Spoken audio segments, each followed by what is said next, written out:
What's going on, guys? This is Daito G. Welcome to another quick tip Tuesday, and I'm going to be showing you how to install frequency separation in Photoshop. So guys, let us get involved. If you're enjoying this content, do me a favor, click the like button, subscribe to my channel for more awesomeness, and follow me on Instagram at Daito G. So let's jump straight into it.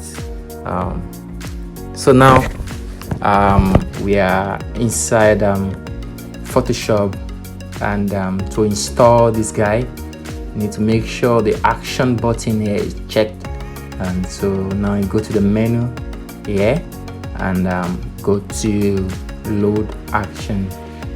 So before that, I need to show you how to get your action effects too. So I have a link here that I will drop underneath this video, so you can just go straight to my Google Drive and just click download. So you download your action, save your action to your directory, and go straight into so check the link below this video, and enjoy using the action and have fun with the project. So go back to Photoshop and go to the menu and load action. So find your action in directory where you save them. So here I'll go to my directory and I'll find my